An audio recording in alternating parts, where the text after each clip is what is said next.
mulai acara webinar kita ini dengan mengucap basmalah. Bismillahirrahmanirrahim. Bismillahirrahmanirrahim. Nah, karena acaranya udah telat gitu, jadi kita langsung aja ke materi dari Ustadz Adi Ramadan. Langsung aja ini. Assalamualaikum warahmatullahi wabarakatuh. Waalaikumsalam warahmatullahi wabarakatuh. Masih semangat anak-anak? Masih Ustadz. Semangat, alhamdulillah. Insya Allah puasa semua ya. Baik, alhamdulillahirabbil alamin wa bihi nasta'in ala umurid dunya waddin. Assalatu wassalamu ala asrafil anbiya'i wal mursalin wa ala alihi wa ashabihi ajma'in. Rabbi israh li sadri wa yassir li amri wa hlul 'uqdatam min lisani yafqahu qawli summa amma ba'd. Terima kasih pada MC kita hari ini yang sudah memberikan kesempatan kepada saya untuk memberikan webinar series kita yang di hari yang kedua ya, insya Allah ya. Ini tentunya spesial sekali karena ditemani Ketua OSIS Keputrian ya. Seharusnya beliau sambutan karena MC sepertinya masih berhalangan, dan supaya acara tidak terlalu berhalut, kita daulat langsung jadi MC insya Allah. Terima kasih ya Syekh Aisyah ya. Insya Allah orangnya siap sekali ya, cocok jadi Ketua OSIS Keputrian.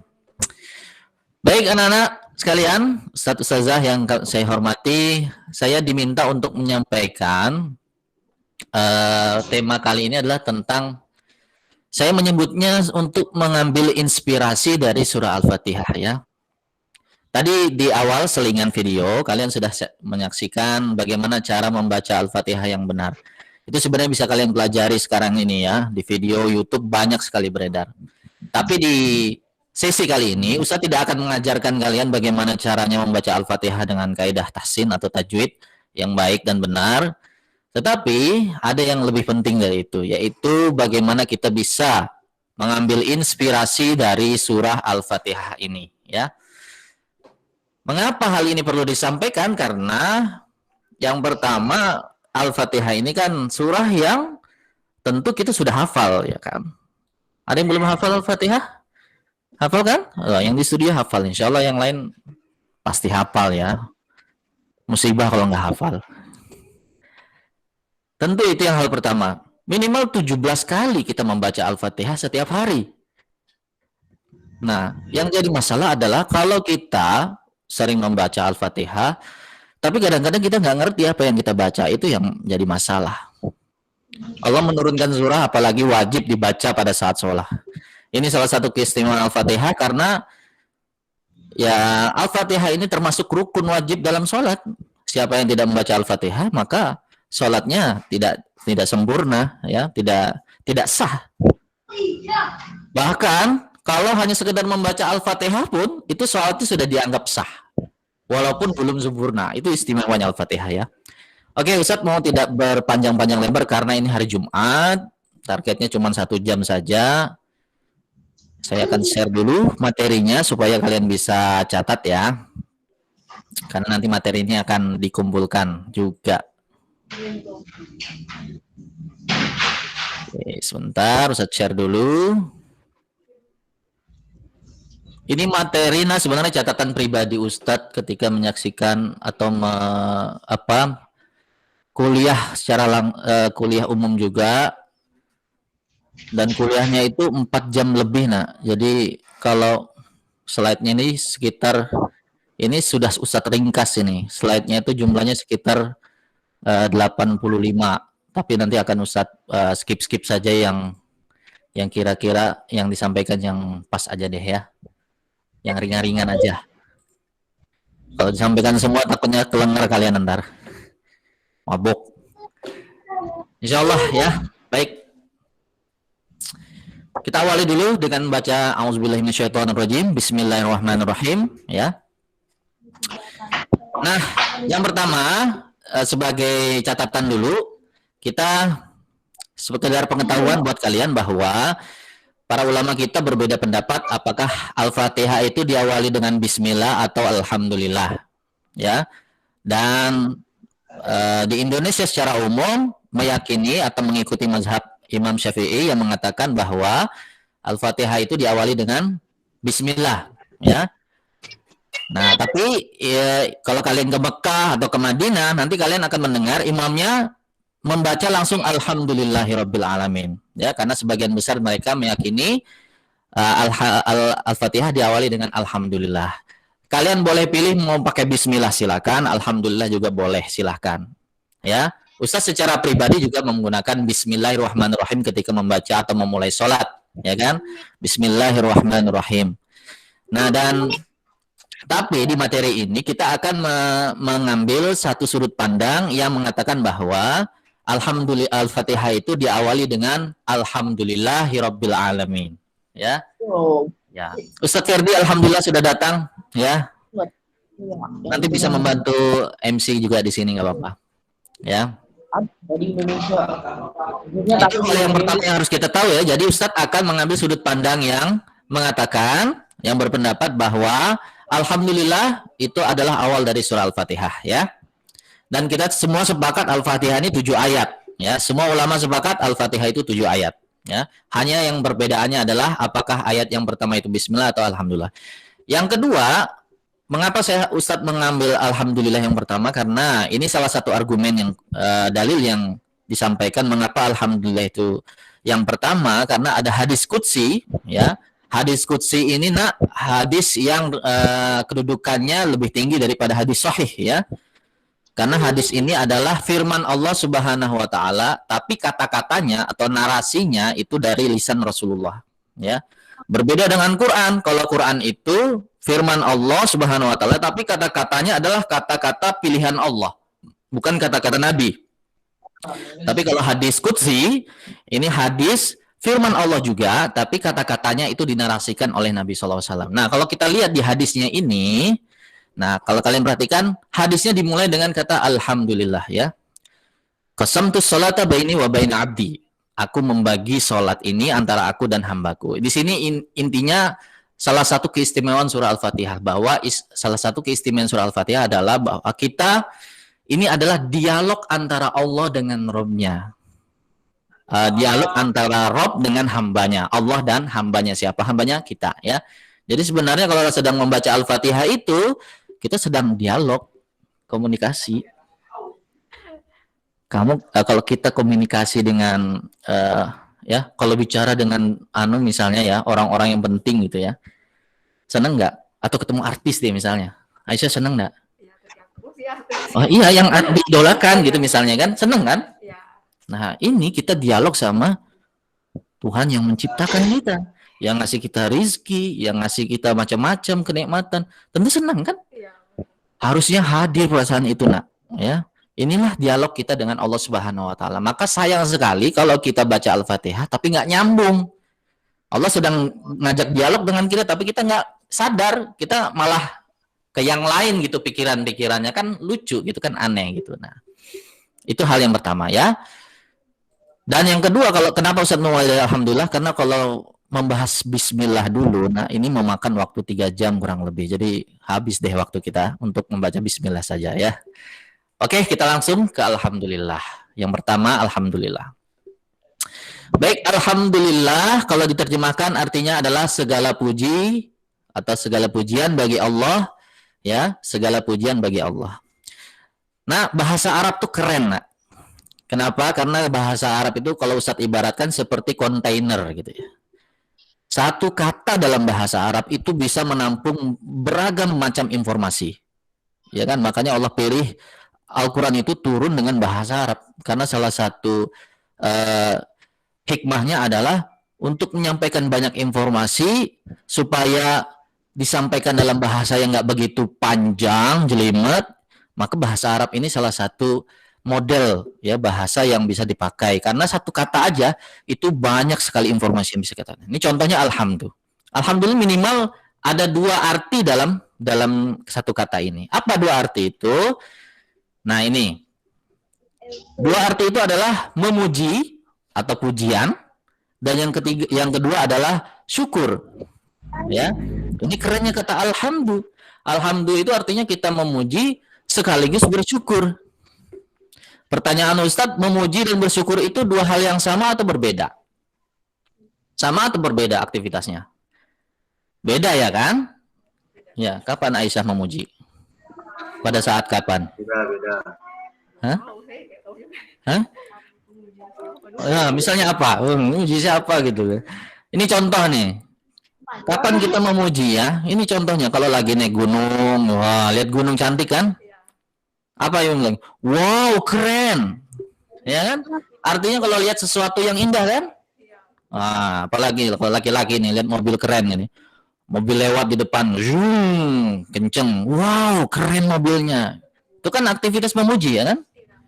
Apalagi lihat pemain bola, wah, Ronaldinho. Satverdi siapa? Salah. Keren kan? Itu kita. Kan kita nggak berterima kasih sama Ronaldo ketika kita nonton. Terima kasih Ronaldo. Nah, itu hal aktivitas yang berbeda ya kan? Memuji sendiri, sedangkan berterima kasih juga hal lain. Nah, terus kapan kita berterima kasih? Kapan? Ayo. Kapan ada Aisyah mengucap terima kasih? Kalau ada yang ngasih barang, benar. Jadi terima kasih itu reaksi, ya kan? Kalau kita menerima sesuatu, apalagi yang kita senangi atau yang kita butuhkan, kita mengucapkan terima kasih. Jadi intinya, nak, pujian memuji dan berterima kasih itu dua hal yang berbeda. Nah, sekarang bagaimana caranya kita memuji Allah sekaligus berterima kasih kepada Allah dengan kata yang mudah. Tidak ada kata yang lebih baik melainkan kata alhamdulillah. Ini adalah pilihan kata yang paling sempurna. Kalau kalian belajar Arab nih sama Ustazah Eli, sebenarnya kata pujian itu banyak. Nanti Ustaz kasih contoh nih ya. Ada al-madhulillah, itu artinya pujian juga, nak. Ada asyukrulillah, itu terima kasih artinya. Kenapa Allah tidak gunakan al-madhulillahi rabbil alamin? Nah, itu ada alasannya gitu. Al-madhu wa syukrulillahi li rabbil alamin misalnya. Tapi Allah gunakan kata alhamdulillah. Nah, ini alasannya nih. Kesimpulannya ini, di antara banyak pilihan kata, alhamdulillah adalah kata yang paling tepat dan sempurna untuk menggabungkan dua hal yang berbeda tadi, memuji sekaligus bersyukur. Nah, mengapa kata alhamdulillah lebih baik? Tadi kan ada al-madhulillah, bahkan ada as-salaulillah, itu juga artinya pujian. Kadang-kadang kita memuji sesuatu itu ada maksud di balik pujian. Contoh misalnya, kalian ingin sesuatu dari orang tua kalian, atau ingin uang tambahan, uang jajan. Biasanya apa yang kalian katakan kepada ibu atau bapak kalian? Ma, Aisyah ngomong apa biasanya? Ma, mau cantik dah hari ini. Ya kan? Padahal mamanya belum mandi tuh. Misal ya. Artinya apa? Itu bukan sesuatu yang tulus. Nah, ada udang di balik pujian. Wah, itu udang di balik batu maksudnya. Itu. Jadi kalau hanya sekedar kata al-madhulillah, dikhawatirkan itu ada peluang untuk sesuatu yang tidak murni. Jadi mengapa kata alhamdulillah? Kata alhamdulillah dikhususkan untuk sesuatu yang benar-benar layak untuk dipuji. Ketulusan, kemurnian tanpa ada kepalsuan. Wah, keren kan? Jadi ketika mengucapkan alhamdulillahirabbil alamin, maka pujian bagi Allah. Kita sedang memuji Allah, memang Allah itu layak untuk dipuji. Benar-benar berangkat dari ketulusan. Ya, itu satu hal. Nah, sedangkan asyukrulillah, terima kasih itu kan sesuatu hal yang reaksi ya kan. Kita menerima sesuatu, baru kita bilang terima kasih. Ya kan? Aisyah nerima uang 100.000, alhamdulillah terima kasih ya. Nah, sedangkan kata alham, ini adalah kesadaran bahwa kita berterima kasih kepada Allah atas sesuatu yang tidak hanya kita rasakan saat itu saja, tapi ini adalah sesuatu yang sebelumnya bahwa Allah sudah memberi kita hal banyak. Masalahnya kita nggak sadar aja itu. Coba sekarang, tarik napas, hembusin napas. Coba udara gratis, Alhamdulillah. Siapa yang kasih? Allah. Coba deh datang ke apotek sekali-kali. Coba beli yang namanya oksigen, yang biasa langganan yang kena asma itu. Berapa harganya? Oksigen. Dulu harganya sekitar 25.000 Ustaz ya. Nggak tahu kalau sekarang ya. Itu cuma berapa kali hirup tuh, berapa kali pakai. Kalian hitung deh. Udara yang hitung sekali-sekali aja berapa kalian menghirup oksigen ini dalam sehari. Terus dikonversi ke uang. Berapa biaya yang harus kalian keluarkan hanya sekedar oksigen. Itu kan sesuatu yang nggak kita sadari, nak. Itulah manfaatnya. Alhamdulillah kita berterima kasih kepada Allah atas sesuatu yang kita sadari dan atas sesuatu yang tidak kita sadari. Ini adalah kata-kata yang terbaik. Alhamdulillah. Coba sama-sama mengucapkan Alhamdulillah. Lanjut ya. Ini juga penting. Wah, ini. Ustaz mau singgung ini sedikit karena nanti ada keterkaitannya dengan ayat yang lain. Nah, kalian sudah pernah belajar ya dalam bahasa Indonesia kata kerja dan kata benda. Dalam bahasa Arab ini disebut dengan isim dan fi'il ya. Nanti Ustaz Jaili juga sering ngajarkan ini gitu ya. Apa beda dari keduanya? Ustaz mau kasih contoh nih. Ini ada buku. Buku kata benda atau kata kerja? Apa sih? Kata benda, ya kan? Ya kan? Benda ya kan? Sekarang kalau ini membaca buku. Kata kerja ya? Oke. Iya. Nah, sekarang apa perbedaan antara kata benda dan kata kerja? Kata benda, misalnya nih, buku, sebuah buku. Ustadz hanya sekedar menyampaikan sebuah buku. Perlu nggak dikasih pertanyaan siapa? Cocok nggak kalau dikasih pertanyaan siapa? Nggak perlu kan? Nggak perlu. Kalau kata kerja, membaca buku, pasti kita bertanya siapa yang membaca? Oh, adik saya misalnya, kakak saya atau bapak saya. Artinya apa, nak? Kata benda yang pertama butuh pelaku, ya kan? Kata benda tidak butuh pelaku, kata kerja membutuhkan pelaku. Sekarang buku misalnya nih, dikasih pertanyaan, kapan? Cocok enggak? Kapan buku apa? Aneh kan? Nggak pernah kan kita tanya. Kalau kata kerja nih, membaca buku, pasti bisa kan dikasih pertanyaan kapan? Kapan kamu baca bukunya? Nah, ya kan? Cocok kan? Artinya apa, nak? Kata benda tidak dipengaruhi waktu. Tidak tergantung waktu. Sedangkan membaca buku sangat terikat dengan waktu. Kapan kamu baca buku? Kemarin. Kapan kamu baca buku? Sekarang lagi baca buku. Kapan kamu baca buku? Besok. Ya kan?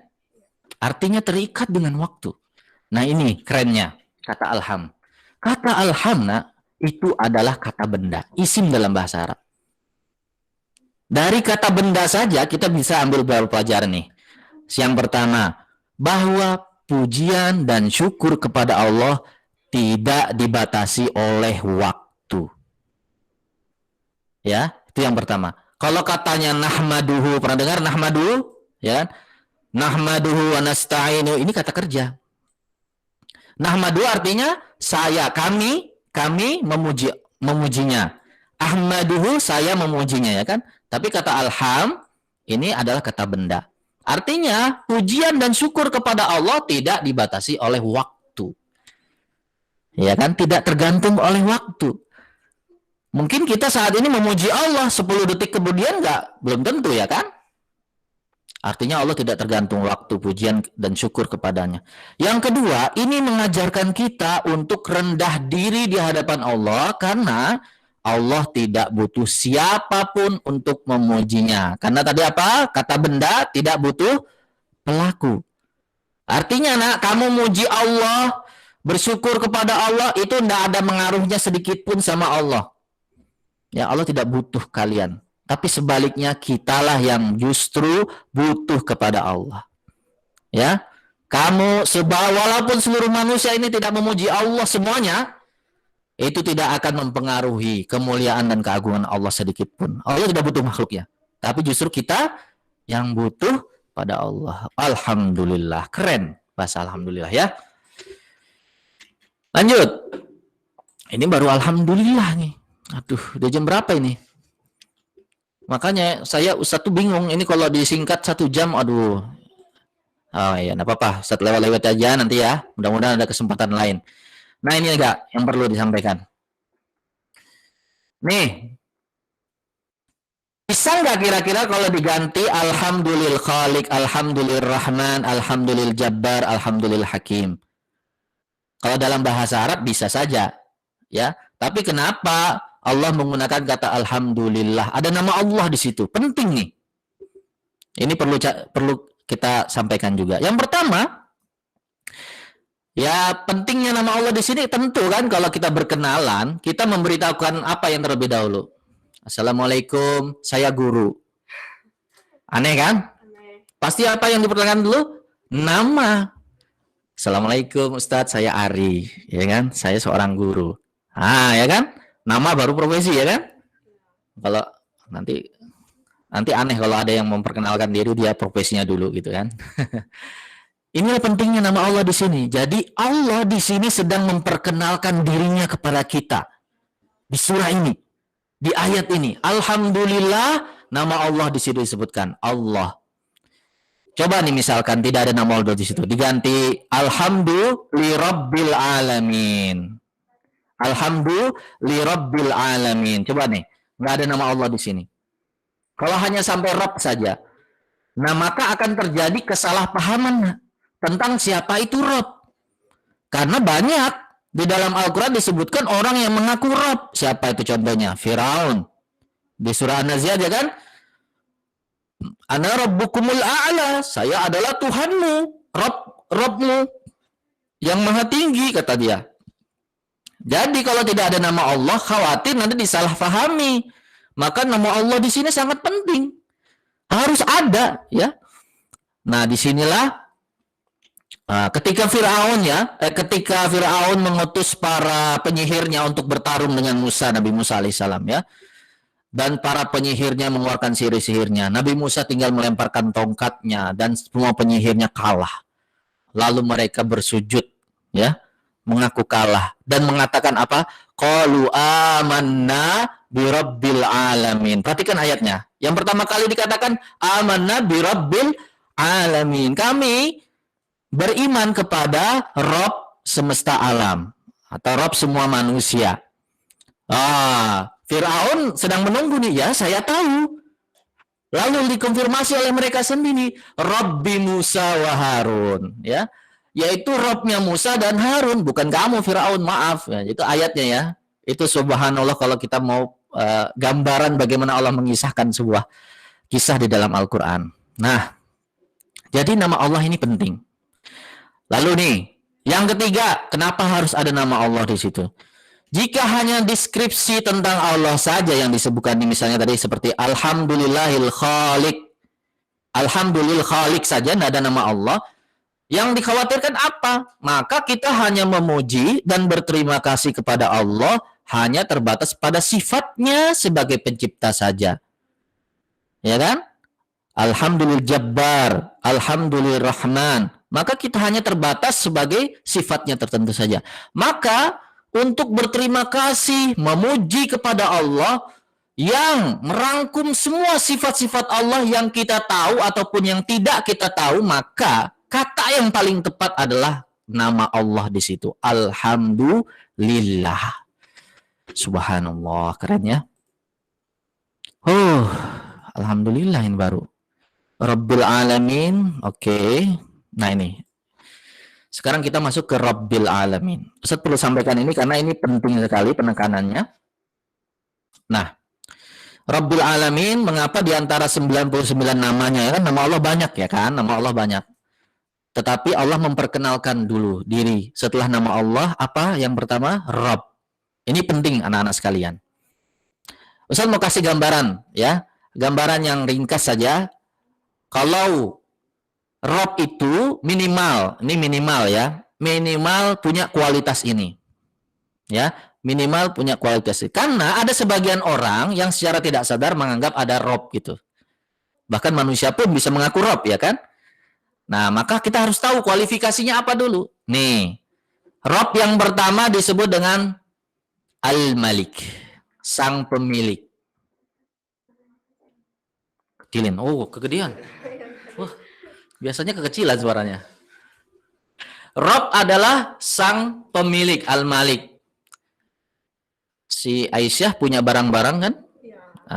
Aisyah juga punya pemilik. Berarti ada kemungkinan peluang untuk jadi Rob gitu kan? Pemilik gitu ya. Yang kedua, Rob ini yang merawat untuk tumbuh dan berkembang. Al-Murabbi. Pernah dengar kata murabbi? Nah, ini kalau jadi murabbi itu maksudnya dia yang merawat, yang mendidik, yang memastikan kita untuk tumbuh dan berkembang. Nah, itu murabbi, tugas peran murabbi. Nah, Rob ini adalah dia pemilik sekaligus yang merawat, memastikan kita tumbuh dan berkembang. Kadang-kadang kita punya rumah atau kita punya barang tapi nggak bisa rawat. Ya kan? Punya motor bagus, keren, tapi nggak bisa ngerawat, nggak pernah diservis. Ya kan? Itu bukan Rob berarti. Ya kan? Nah, yang ketiga kualitasnya adalah tidak hanya sekadar memiliki, tidak hanya sekedar mampu merawat, tapi dia memberikan hadiah atau nikmat. Ini Rob yang kedua. Bayangin nih, Rob berarti pasangannya apa? Kita apa? Kita kan yang dimiliki kan? Berarti manusia adalah yang dimiliki. Maka kita adalah propertinya Allah.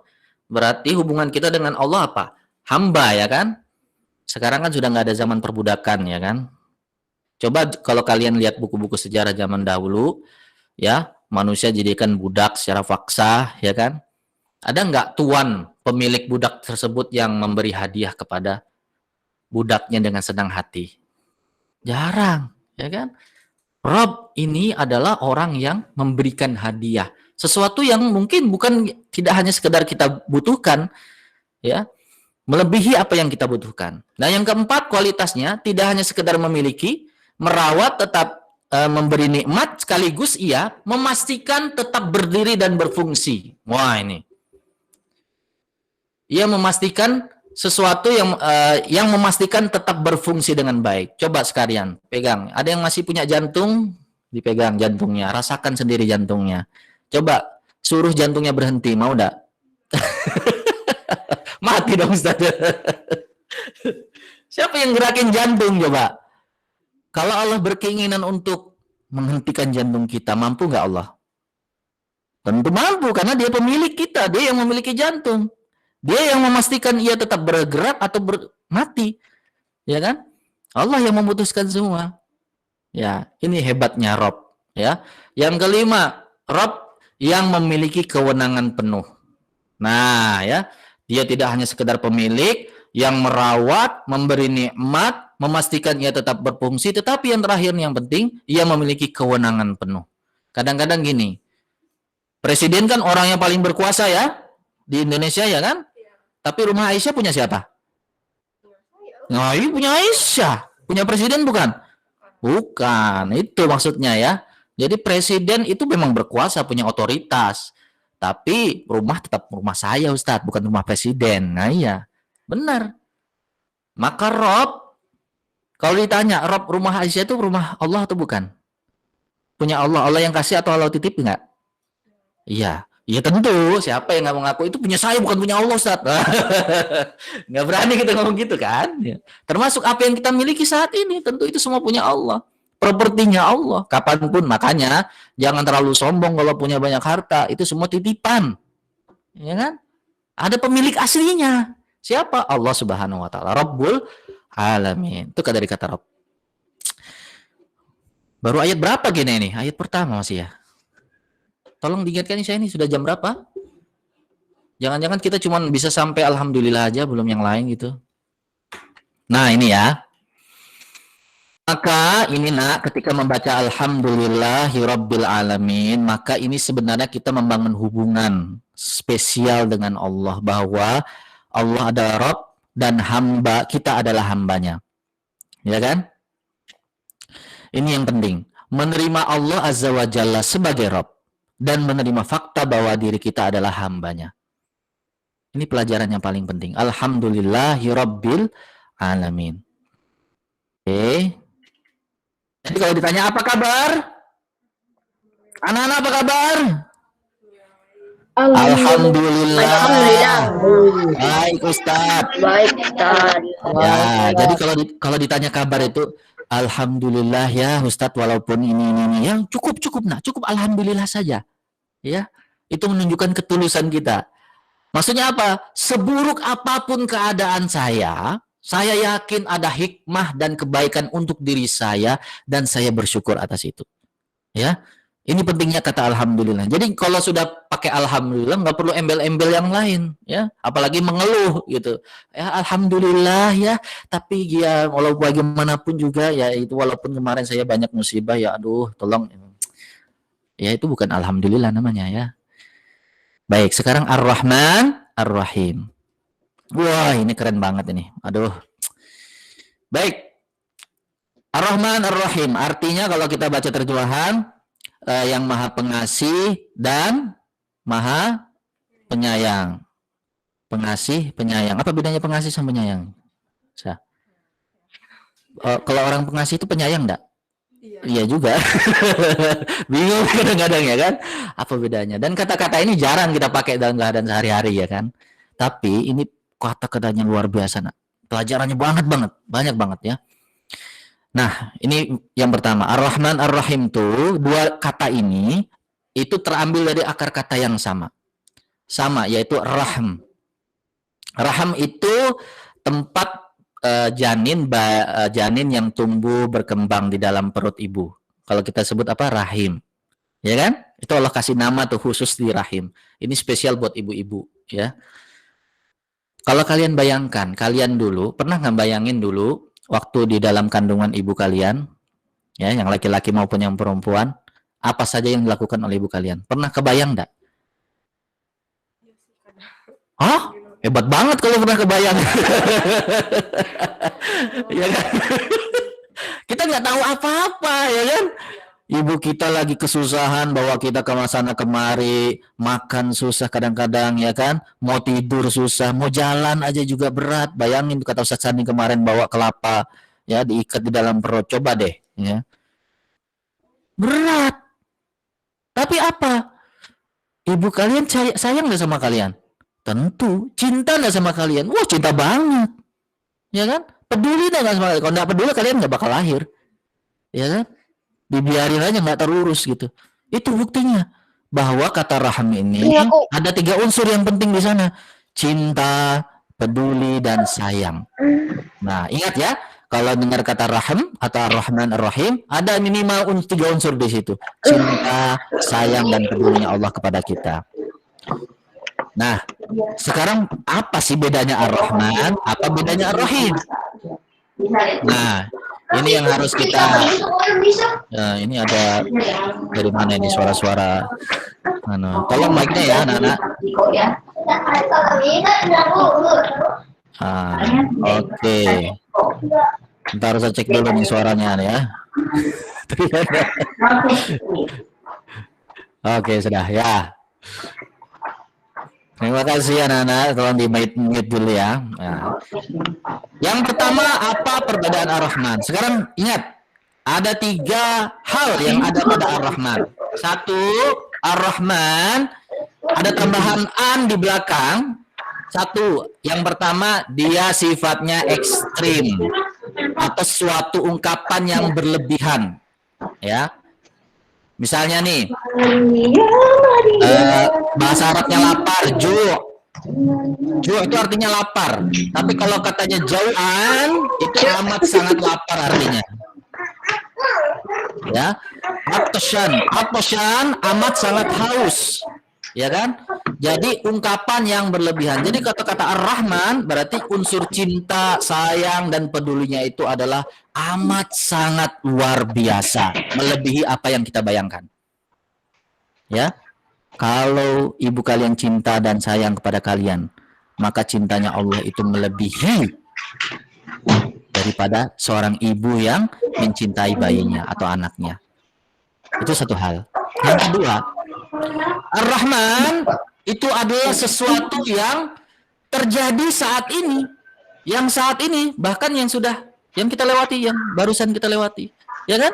Seperti tadi udara yang disebutkan kita bisa hirup, itu bentuk rahmannya Allah. Nggak perlu nunggu lagi. Tapi sudah bisa kita rasakan. Sudah ada gitu. Ar-Rahman terjadi saat ini. Yang ketiga dari kata Ar-Rahman ini adalah sifatnya sementara. Wow, ini agak serem ini. Coba, tadi jauhan, amat sangat lapar. Tapi lapar bisa hilang enggak? Pakai cara apa menghilangkan lapar? Makan. Ya, Makan. bisa hilang enggak? Jadi lapar bisa hilang. Kemudian haus, cara menghilangkan haus? Minum ya. Emang lagi puasa minum lagi. Godban, amat sangat marah. Ada nggak orang kalian menemukan tiap hari marah? 24 jam marah? Nggak ada kan? Ya, ditempeleng aja mungkin hilang marahnya. Jadi sesuatu yang bisa dihilangkan.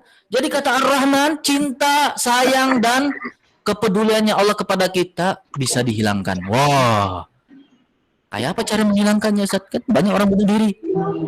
Itu orang yang bunuh diri, nah itu artinya orang yang putus asa dari rahmat Allah. Itu makanya jangan bunuh diri ya, bahaya. Dia nggak percaya lagi sama rahmat Allah. Yang kedua, kalau dunia ini kiamat, ya kan? Kalau dunia sudah dihabiskan, itu artinya rahman Allah udah selesai. Nah, sekarang kebalikannya nih Ar-Rahim. Ar-Rahim yang pertama sifatnya permanen. Tadi karena Ar-Rahman itu sifatnya terbatas, ya, hanya di dunia ini saja. Sedangkan Ar-Rahim ini sifatnya permanen, ya, permanen. Ya. Ini mau di sebentar ya, suaranya jangan ya. Nah, tolong di mute-nya ya. Di mute saja. Nggak sadar dia. Hendri. Oke. Tadi Ar-Rahman itu sementara, sedangkan Ar-Rahim itu permanen. Jadi jangan khawatir buat kalian yang masih menginginkan cinta dan kasih sayang Allah, maka Allah tetap menyediakannya nanti. Kapan Ustadz? Di hari kiamat kelak ya. Di hari pengadilan kelak. Ini Ar-Rahim. Makanya Ar-Rahim ini kata Ibnu Abbas, ini Ar-Rahman itu untuk di dunia, ya. Ar-Rahim itu untuk di akhirat untuk orang-orang yang beriman. Subhanallah. Ustadz perlu 20 menit menjelaskan. Ibnu Abbas cukup melihat ayatnya saja langsung menyebutkan dia tahu mana yang permanen, mana yang sementara, mana yang permanen. Ya kan?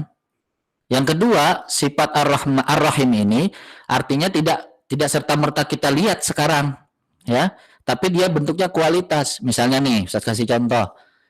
Kalian bilang Aisyah ngomong, ibu saya itu orangnya penyayang.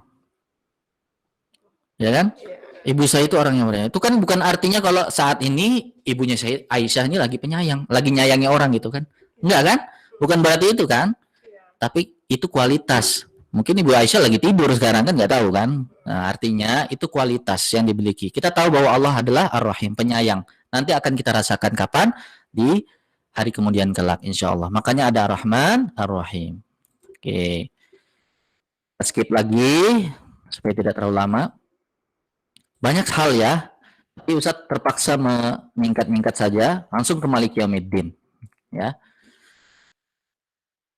Alhamdulillahirabbil alamin arrahmanir rahim maliki yaumiddin. Anak-anak sekalian, wah ini ya, ini sangat-sangat indah sekali dan banyak sekali pelajaran yang penting buat di sini. Ini juga pelajaran kami buat guru-guru khususnya ya.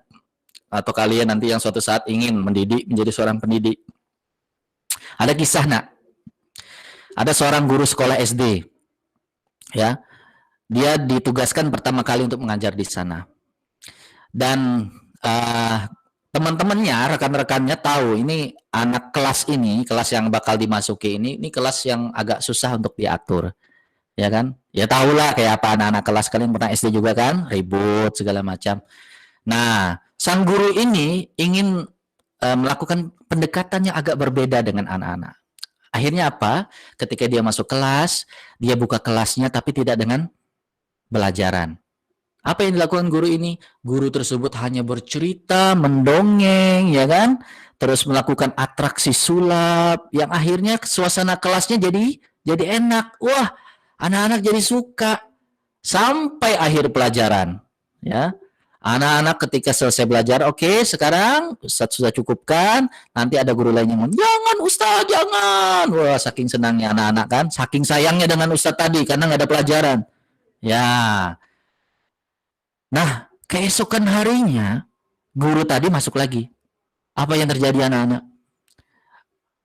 Akhirnya guru ini mencoba untuk, oke anak-anak silakan buka bukunya. Wah, anak-anaknya nggak ada yang mau dengerin, semuanya lagi asik main bola, coret-coret dinding, lompat-lompat, nggak ada yang mau dengerin. Nah, anak-anak, ayo kita mulai. Jangan Ustadz, kita mau dengarkan cerita aja lagi, ya kan? Dongeng aja lagi. Ustadz kan baik, Ustadz kan penyayang, gitu kan? Ya, aduh, dari sini gurunya sadar. Apa nak? Kadang-kadang kalau kita sayang kepada orang, cinta kepada orang, kadang-kadang itu dimanfaatkan. Ya kan? Wah, karena kita dikenal sayang gitu kan. Akhirnya dimanfaatkan. Enggak apa? Artinya dia, Allah kan penyayang. Artinya ya nanti saya berbuat maksiat aja kan Allah mengampuni semua dosa gitu kan. Jadi menganggap enteng. Ini yang berbahaya. Makanya perlu namanya aturan, ya. Makanya sekolah buat aturan. Itu adalah untuk menyeimbangkan. Tetapi yang diutamakan memang kasih sayang supaya tidak kebablasan, ya, supaya tidak dianggap main-main saja atau menganggap terlalu berlebihan, maka ada yang namanya aturan, itulah batasan. Ya. Ini kisah yang pertama. Kisah kedua nih ini kisah fiktif aja, anggap aja ya. Misalnya nih Ustadz lagi cari yang mau jadi apa? Budaknya Ustadz gitu, hamba gitu ya. Ustadz Ferdi, ada lowongan jadi budak saya, mau? Oke. Nah, gitu. Siap. Ustadz Ferdi jadi jadi hamba misalnya saja. Oke. Nah, apa yang dilakukan tentu seorang budak ya, seorang hamba itu pasti menunggu apa? Menunggu arahan kan dari tuannya, ya kan? Makanya kita yang nanti setelah ini, kita apa yang pertama kali minta itu adalah petunjuk. Ya, itu yang pertama ya. Nah, tapi di kisah ini sang tuan tadi katanya, kamu boleh beraktivitas di lingkungan ini saja ya. Nanti ada pagar di situ, ada garis di situ. Kamu hanya boleh beraktivitas di lingkungan garis itu saja. Ya. Jangan keluar dari garis. Paham? Boleh beraktivitas di dalam, kan luas nih. Wow, pokoknya fasilitas apa saja yang dibutuhkan ada di situ. Jangan sekali-kali keluar garis. Ingat pesannya tadi? Oke. Akhirnya selang waktu berhari, sang hamba ini beraktivitas di lingkungan tadi yang diminta oleh tuannya. Tapi kemudian beberapa lama kemudian berapa hari-hari lewati, tiba-tiba terjatuh nih sang hamba. Jatuhnya hampir mengeluarkan dia dari garis. Wah, terjatuh dari garis. Langsung dia berdiri, lihat tuannya. Biasa aja. Oke. Oh ya, akhirnya masuk lagi gitu kan. Santai gitu kan. Belum ada akibat gitu kan. Akhirnya main lagi. Nah, ini penasaran nih sang hamba nih. Coba deh sekali-sekali kakinya satu di luar dalam garis, kakinya di luar garis. Dia main begitu tuh. Lihat reaksi tuannya, oh nggak ada. Biasa aja. Aman gitu kan. Suatu hari karena merasa aman tadi, terus-menerus dia coba main di luar. Wah, ya kan? Main di luar seharian gitu. Sekali-sekali mungkin nengok, sekali-sekali nengok tuannya, apa kabar gitu, ya gitu. Oke gitu, biasa aja. Main di luar sampai akhirnya jarang dia kembali, sekali dia kembali. Akhirnya pada suatu kan terikat masih sebagai seorang hamba, dipanggil hamba itu suatu hari. Ferdi, wah gitu. Ustadz saya sudah menghitung kamu dari awal. Kan kita perjanjiannya begini nih, kamu hanya boleh main di lingkungan ini, nggak boleh keluar dari garis. Nah, saya menghitung kamu dari hari pertama sampai hari terakhir ini, aku sudah menghitung sekitar 6.483 kali kamu keluar dari garis. Dan aku akan mencambukmu sebanyak itu. Kaget gitu. Ya, itu maksudnya. Ya, kadang-kadang kemurahan, kasih sayang itu dimanfaatkan. Makanya Maliki Yaumiddin ini adalah penyeimbangnya supaya kita tetap waspada. Jangan mengandalkan Rahman dan Rahimnya Allah, tapi kita ingat Allah Subhanahu wa taala juga akan memberikan hukuman kepada siapa? Orang yang zalim, orang yang berbuat tidak adil. Ya. Karena Allah yang menguasai hari pembalasan. ya. Maka ada dua pilihan nanti kita di sana, memperoleh cinta dan kasih sayang Allah pada orang-orang yang selama di dunianya menjalankan perintah dan menjauhi larangannya, ya, atau orang-orang yang berbuat zalim, berbuat tidak adil, maka Allah akan tegakkan keadilannya. Allah tidak pernah menghukum secara zalim ya kepada semua hambanya. Ini yang perlu dicatat. Allah tidak suka menghukum, tapi dia menegakkan keadilan. Menegakkan keadilan seadil-adilnya. Itulah Allah di hari pengadilan kelak, insyaallah. Ini sebuah keseimbangan, balance dari Alhamdulillahirabbil alamin Ar-Rahmanir Rahim Maliki Yaumiddin. Inilah perkenalan yang paling lengkap tentang Allah di dalam Al-Qur'an. Nah, jadi kalau kita lagi baca Alhamdulillahirabbil alamin Ar-Rahmanir Rahim Maliki Yaumiddin, itu Allah sedang memperkenalkan dirinya kepada kalian. Bayangin nih, tidak sekali dua kali, berapa kali? 17 kali. Allah sedang berkomunikasi kepada kita. Aku adalah Rabbmu, aku adalah yang maha pengasih, yang penyayang, ya, aku yang menguasai hari pembalasan. Allah berbicara tentang dirinya kepada kita. Lalu, iyyaka na'budu. Ya kan? Ini adalah sebuah kesimpulan. Apa arti iyyaka na'budu? Hanya kepadamu kami menyembah. Jadi kalau baca iyyaka na'budu itu artinya apa, Nak? Kita sedang membuat statement kepada Allah. Ya Allah, aku tahu kamu adalah Rabb, kamu yang menyayangi, mengasihi, kasih sayangmu tiada duanya, ya. Kamu juga yang memiliki hari pembalasan, menguasai hari pembalasan. Aku siap jadi hambamu. Itu maksudnya. Jadi kita sedang mendeklarasikan diri nih. Siap jadi siapa? Jadi hambanya Allah. Iyyaka na'budu, hanya kepadamu kamu menyembah, bukan kepada yang lain. Jadi inilah sebuah kesimpulan akhir bagi siapa? Bagi siapapun yang sudah mengenal Allah, Rabbnya. Iyyaka na'budu juga terkumpul penyerahan diri, kesadaran ketulusan yang murni seorang hamba untuk mengabdi. Sekarang ada paksaan nggak dari awal sampai akhir tadi? Ada nggak Allah memaksa kita? Dari Alhamdulillahirabbil alamin. Ada nggak kalimat-kalimat paksaan? Nggak ada kan? Kalau jadi hamba atau budak di zaman dulu itu kan dipaksa kan, nggak ada yang mau. Tapi di sini kita daftar. Ya Allah, aku siap jadi hambamu, ya Allah, terimalah aku gitu. Iyyaka na'budu. Ya. Jadi ini kata-kata yang kuat. Jadi harus betul-betul kita sadar, kita sedang menyerahkan diri kepada Allah secara tulus, nggak ada paksaan. Mengabdi. Nah, kemudian wa iyyaka nasta'in. Hanya kepadamu kami meminta pertolongan. Jadi ini adalah bentuk permohonan kita hanya kepada Allah untuk meminta pertolongan. Karena ketika sudah menjadi member hambanya Allah gitu ya, maka ada hal yang pertama kita butuhkan, kita harus minta tolong kepada Allah. Caranya gimana ya Allah? Karena ini jalan yang nggak mudah. Nah ini yang menarik juga, kata isti'anah. Dari kata nasta'in, ada Ustazah isti'anah itu ya.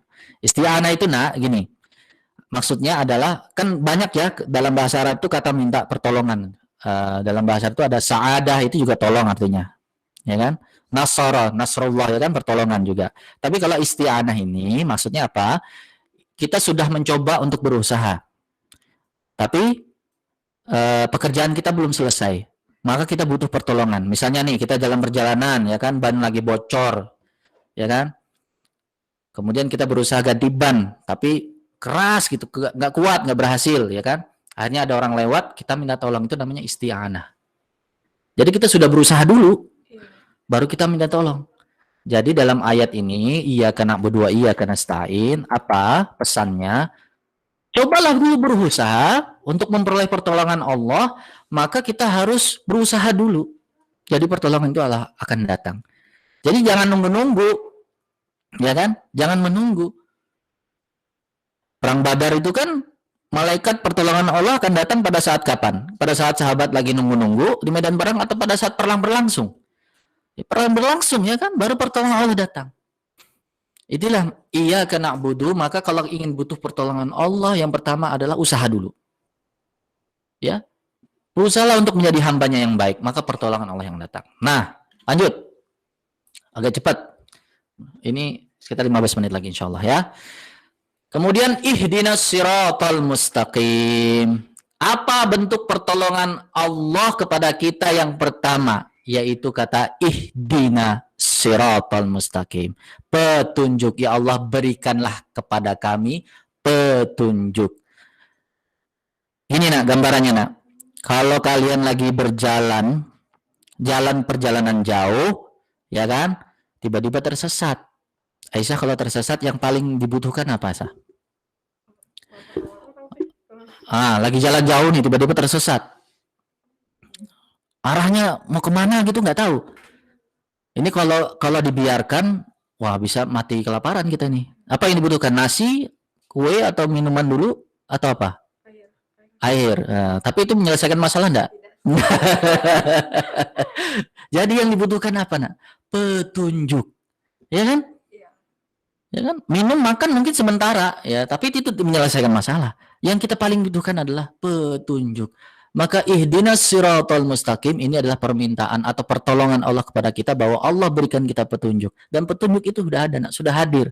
Makanya kita rayakan dengan cara berpuasa apa? Syahrul Ramadan allazi unzila fihil Qur'an. Allah turunkan Al-Qur'an di bulan Ramadan ini. Ya kan? Petunjuk, semua petunjuk ada di Al-Qur'an. Ya kan? Kita lewatkan saja siratal mustaqim. Nah, ini.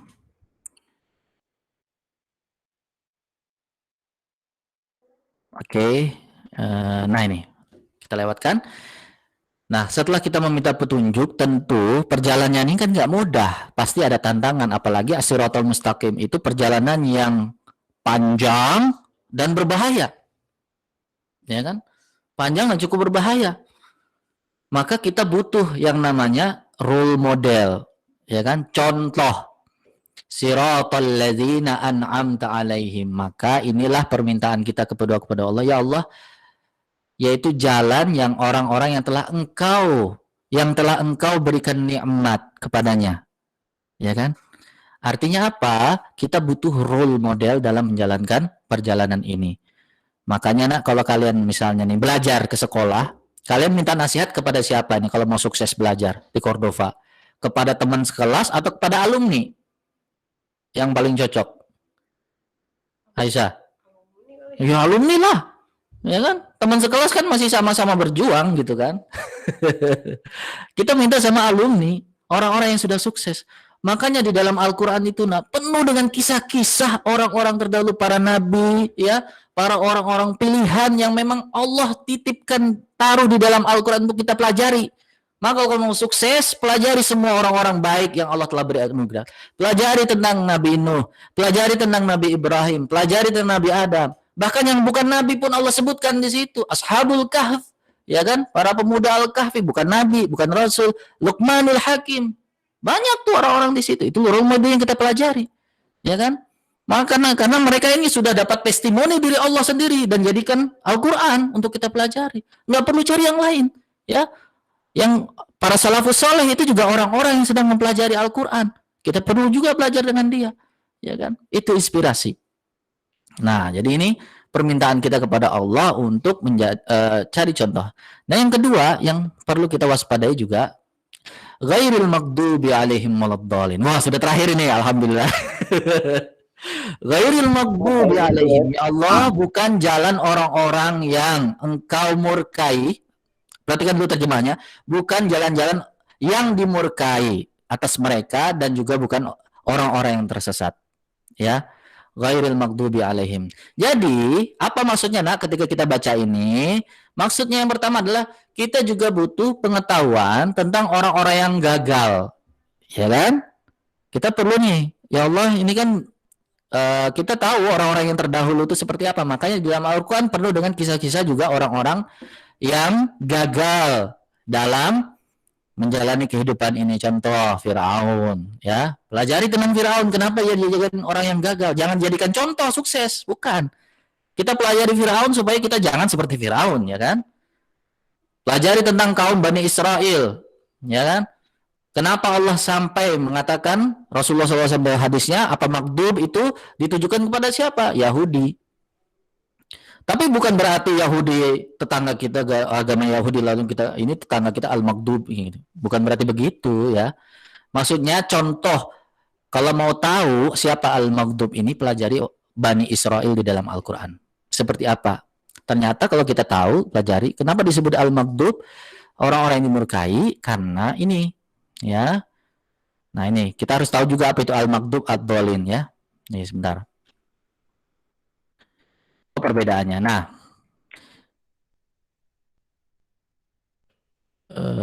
al-maghdub ini adalah orang nih,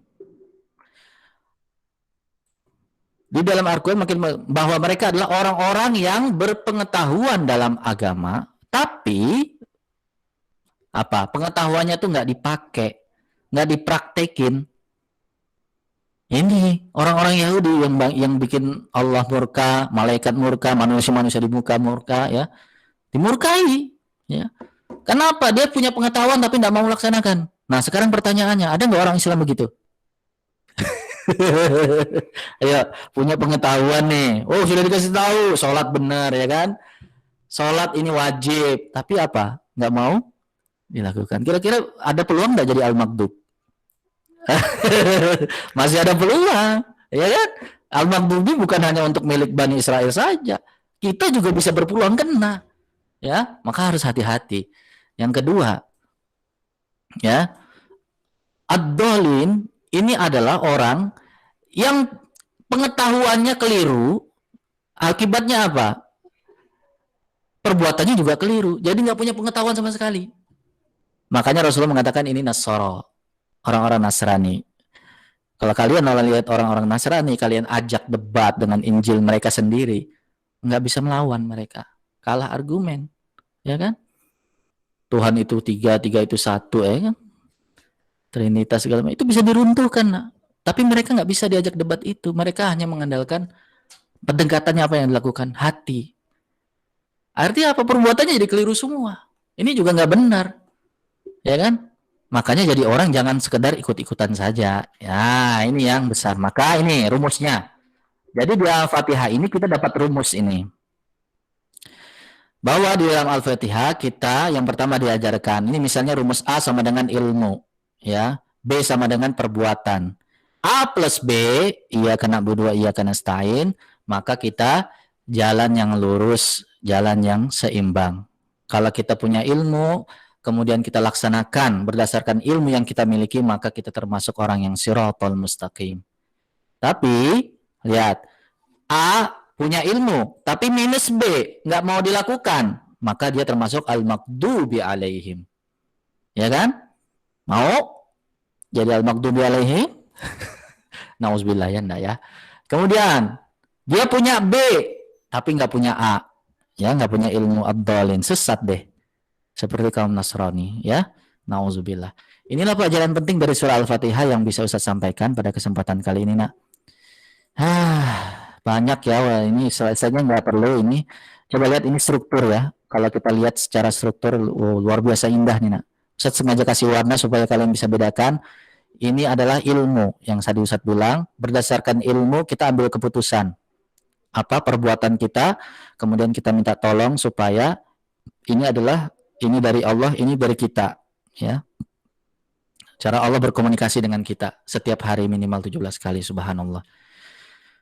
Banyak sekali, tapi intinya kesimpulannya begini, Al-Fatihah adalah tentang sebuah keseimbangan. Keseimbangan intelektualitas, akal kita sudah dianugerahin akal untuk kita pergunakan, belajar sebaik-baiknya, dan dibarengi dengan kejiwaan kita, hati kita juga harus diisi. Ya, jangan hanya mengandalkan akal. Maksudnya apa? Tadi seperti Yahudi, dia punya pengetahuan yang banyak, ya. Ulama-ulama juga mereka banyak, saking banyaknya, ya, mereka tidak melakukan apa yang diperintahkan Tuhan. Itu yang membuat dia jadi al-maghdub. Dan kita juga berlindung pada Allah supaya tidak menjadi kaum ad-dhalin tadi yang tersesat. Maka Allah Subhanahu wa taala menurunkan Al-Fatihah ini supaya kita diberi kesadaran untuk senantiasa seimbang. Karena Al-Qur'an itu semuanya tentang keseimbangan, balance. Sampai surah-surahnya pun Allah buat dia strukturnya seimbang, subhanallah.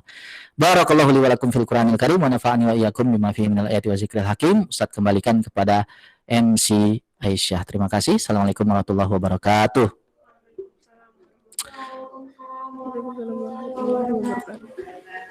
Sebelum kita lanjut ke bagian doa, apakah ada yang mau bertanya mungkin? Sudah jelas kayaknya ya. Nggak perlu bertanya kayaknya. Nanti ada rekamannya, nak. Silakan, nak, silakan. Oke, sebelumnya Bismillahirrahmanirrahim. Assalamualaikum warahmatullahi wabarakatuh. Waalaikumsalam warahmatullahi wabarakatuh. Tolong tampakkan dirimu, Nak. Ya. Aduh, Oh, Zaidah, Ilmi ya, Masya Allah Ilmi. Ada ulama kita di sini. Ayo, Mi. Ayo, Mi. aduh. Bismillah. Izin bertanya, Ustaz. Iya, ya. Saya itu tertarik dengan Walat Dolin sama Makdud tadi, Ustaz. Nah, di zaman seperti ini tuh kan kita dengan berbagai aliran-aliran kita itu, Ustaz, yang aliran-aliran yang kayak Wahabi, yang kayak gitu-gitu loh, Ustaz. Ya. Gimana cara mengidentifikasi mereka gitu loh, Ustaz? Soal ini bentuknya yang kayak gitu-gitu tuh kadang-kadang tuh berupa orang soleh juga gitu loh, Ustaz, secara penampilan gitu. Jadi gimana cara identifikasi ini nih orang Walat Dolin gitu-gitu lah Ustaz gitu. Oh, ya, saya paham. Nih maksudnya Ilmi nih. Kadang-kadang ada yang menyesatkan gitu kan, ngatain bid'ah segala macamnya, bid'ah dolalah gitu kan. Ya gitu maksudnya. Iya, makanya yang kita khawatirkan ini kan kadang-kadang tuh ada yang sosoknya itu solihin tapi malah bikin gitu-gitu loh, Ustaz. Pokoknya jadi kita biar kita itu enggak salah berpatokan sama orang gitulah intinya gitu, Ustaz. Betul. Oke, itu Ustaz. Terima kasih. Assalamualaikum warahmatullahi wabarakatuh. Waalaikumsalam warahmatullahi. Langsung jawab kah, Sah? Oh ya, langsung jawab aja. Baik, terima kasih ya Ilmi, pertanyaan yang bagus sekali. Ini adalah bentuk kegelisahan seorang pemuda yang ingin belajar agama dengan baik. Maka sebenarnya nak, ya kalau ingin bagaimana kita bisa membedakan pilihan manhaj kan banyak sekali ya. Kadang-kadang orang dinilai berdasarkan manhaj apa yang diikuti segala macam itu kan. Itu hanya persepsi ya sebenarnya ya. Jadi kita juga harus punya keseimbangan dalam memilih dan memilah ya. Maka saran saya sebelum masuk ke ranah itu kan bagus sebenarnya belajar fikih secara mendalam itu kan berdasarkan satu mazhab ya kan. Padahal mazhab itu banyak sekali ya. Mazhab kita itu banyak. Makanya kadang-kadang orang yang hanya berpatokan pada satu mazhab, ia cenderung menyalahkan mazhab yang lain. Nah ini yang patut dihindari. Akhirnya apa? Dia kehilangan yang namanya prioritas dalam beragama. Ini sering Ustaz temukan. Ya, orang yang sering menyalahkan gitu. Padahal persaudaraan itu diutamakan. Bahkan di Al-Quran disebutkan. Ya kan? Persaudaraan itu yang utama. Jadi yang pertama yang harus kita lakukan, makanya Al-Quran ini, kalau kita belum kuat di sana, jangan dulu belajar tentang mazhab-mazhab yang cenderung memecah belah. Gitu ya. Pelajari mazhab kalau kita sudah kuat basic Qurannya. Artinya apa? Ini kan yang utama. Al-Quran yang utama. Sekarang kalau diajak berdebat seperti itu, emang dia sudah paham Al-Fatihah. Ya kan? Nggak ada yang bisa mengatakan kita sudah paham Al-Fatihah gitu kan. Makanya Al-Quran itu segala sesuatunya harus seimbang. Kadang-kadang kalau kita memutuskan untuk belajar di mazhab yang lain misalnya kan, dan itu membuat diri kita jadi cenderung punya pikiran untuk menyalahkan orang lain, ini harus ada yang harus diperbaiki. Nggak boleh. Ya kan? Coba perhatikan Nabi Musa ketika disuruh berdakwah kepada Firaun. Apa yang Allah perintahkan? Ya kan? Berkatalah dengan lemah lembut. Berkatalah dengan lembut. Itu Firaun loh yang membunuh banyak bayi loh. Bayangkan kalau kalian, kita misalnya ada mungkin seorang teman yang mengatakan menyakiti perasaan dengan mengatakan dia sesat dan menyesatkan. Padahal kita bukan Firaun gitu. Nggak sekejam Firaun. Maka ini butuh yang namanya Al-Quran ini yang mengembalikan keseimbangan itu. Nah. Makanya Quran, fondasi Qurannya harus kuat dulu. Ya. Pelajari Quran, ya pelajari banyak ustadz-ustadz yang mengkaji-kaji tentang Al-Quran ya. Pelajari dulu itu ya. Sebelum kalian masuk ke dalam pembahasan tentang mazhab. Karena mazhab ini luas sekali dan ilmunya tuh luar biasa. Dan Ustaz termasuk orang yang belum masuk ke dalam ranah itu karena masih fokus kepada Quran itu sendiri. Ya, itu ilmu insyaallah. Itu ada lagi yang akhwat. Yang akhwat mungkin. cukup kali ya. Ini sudah jam 10, Nak. Bentar lagi soal Jumat. Ada yang angkat tangan tuh. Siapa itu? Silakan, Nak, yang angkat tangan. Satu lagi deh, Sakura Sari.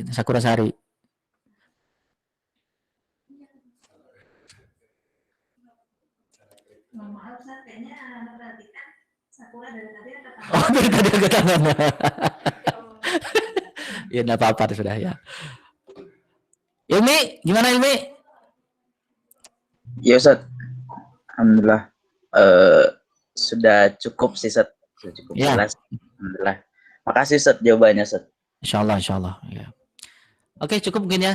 Ya, mungkin cukup untuk sesi tanya jawab. Kita lanjutkan ke pembacaan doa oleh Namira.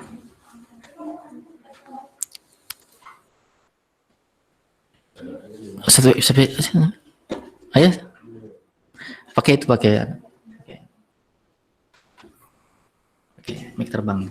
Ya.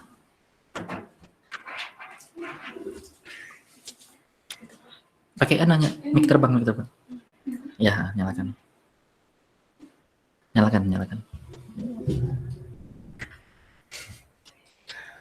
Iya. Silakan.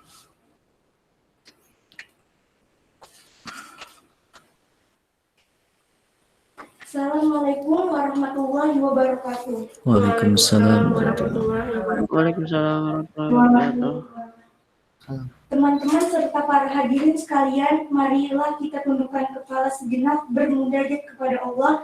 Semoga kita selalu diridhoi olehnya dan semua yang kita lakukan tercatat sebagai pahala sisinya. Amin. A'udzubillahi minasyaitonirrajim. Bismillahirrahmanirrahim. Alhamdulillahirabbil alamin. Hamdan yuafi ni'amahu wa yukafi wa mazidan. Ya Rabbana lakal hamdu kama yanbaghi li jalali wajhika wa azimi sultanik. Allahumma sholli ala sayyidina Muhammadin wa ala ali sayyidina Muhammad. Rabbana zalamna anfusana wa in lam taghfir lana wa tarhamna lanakunanna minal khasirin. Rabbana wa la tahmil alaina isran kama hamaltahu alal ladzina min qablina. Rabbana wa la tuhammilna ma la taqata lana bih wa'fu anna waghfir lana warhamna anta maulana fansurna 'alal qaumil kafirin. Rabbana fir lana wa li walidina wa li jami'il muslimina wal muslimat wal mu'minina wal mu'minat innaka 'ala kulli syai'in qadir. Ya Allah, jadikanlah seminar ini sebagai majelis ilmu yang bermanfaat, sebagai pembangkit semangat bagi kami dan bermanfaat bagi kemajuan bangsa kami. Ya Allah, ilhamkanlah kepada kami kecerdasan dan lindungilah dari godaan syaitan yang terkutuk. Ya Allah, terangilah hati kami dengan cahaya petunjuk-Mu, sebagaimana Engkau telah terangi hati hamba-hamba-Mu yang soleh. Ya Allah, lapangkanlah dada kami serta mudahkanlah kami dalam menimba ilmu. Rabbana atina fid dunya hasanah wa fil akhirati hasanah wa qina adzabannar. Subhana rabbika rabbil izzati amma yasifun wa salamun ala mursalin walhamdulillahi rabbil alamin. Wabillahi taufiq wal hidayah. Wassalamualaikum warahmatullahi wabarakatuh. Waalaikumsalam warahmatullahi wabarakatuh. Alhamdulillah sekali lagi atas terselenggaranya agenda webinar kita kali ini. Selanjutnya saya ingin mengucapkan terima kasih yang sebesar-besarnya untuk para teman-teman OSIS, Ustadz-Ustazah, dan adik serta kakak kelas yang telah berpartisipasi. Saya juga mengucapkan terima kasih kepada semua pihak yang telah membantu dalam mensukseskan acara ini, baik dari segi material maupun tenaga. Terakhir, tidak lupa pula, saya memohon maaf yang sebesar-besarnya atas kekurangan dalam pelaksanaan acara ini. Yang benar datangnya dari Allah, dan yang salah dari saya pribadi. Saya akhiri, wassalamualaikum warahmatullahi wabarakatuh. Waalaikumsalam warahmatullahi wabarakatuh.